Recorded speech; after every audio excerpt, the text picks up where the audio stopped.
Welcome to the Handed Down Kitchen, where we bring recipes out of the past and back into the kitchen.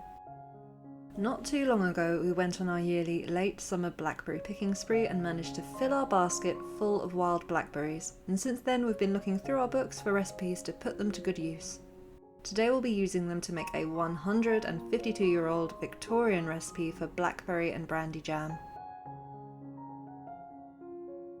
We found this recipe in our copy of Warne's Model Cookery and Housekeeping book, and along with the book we thought we'd show you this 1924 newspaper clipping we found tucked away in its pages for an article called Blackberries Lay Up a Store of Sweet Things for the Winter, and this gives a few blackberry recipes of its own, including blackberry syrup.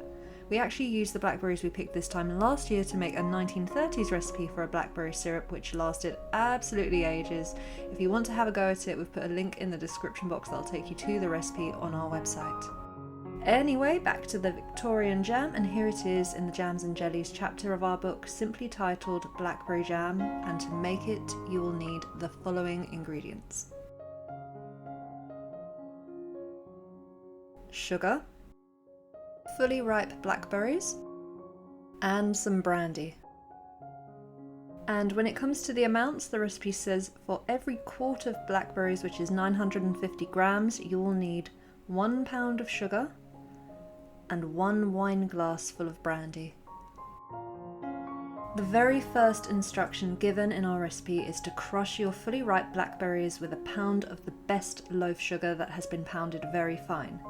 Now, this recipe was published in the 1860s when sugar was sold by the loaf and would need to be broken up and ground to get the texture of granulated or caster sugar. Rather than having to go to all that trouble, you can just use caster sugar, or as we're using, preserving sugar. So we've put our blackberries in a pan with the sugar and we're mashing these together. We thought the best tool for the job would be a potato masher, and it definitely did the trick. Set your pan over a low heat or a gentle fire, as the recipe says, and stir the blackberry mixture until it thickens up. For us, this took about 20 minutes.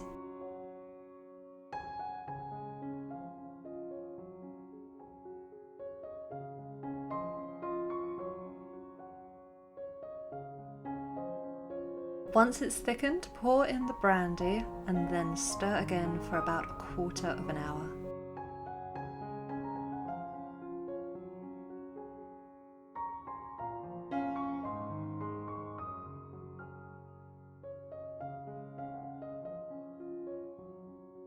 This jam won't thicken up as much as some other jams. We tried the jelly test that we learned from our 1930s gooseberry jam recipe, where you put a dab of hot jam onto a very cold plate, and the idea is if it turns to jelly, it's ready.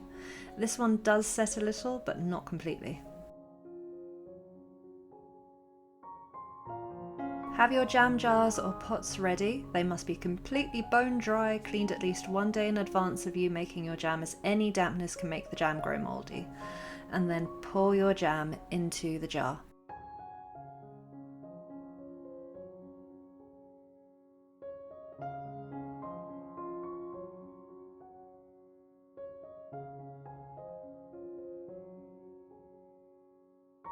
Finally, leave your jam to cool down with the lid off.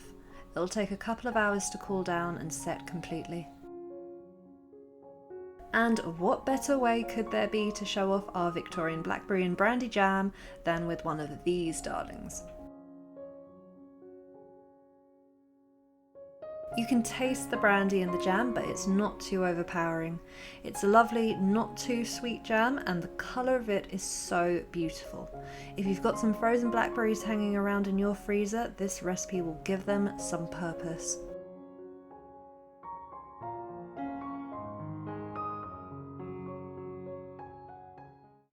We hope you enjoyed this video. If so, please be sure to leave us a like, and if you're interested in seeing us recreate more antique recipes, subscribe to our channel.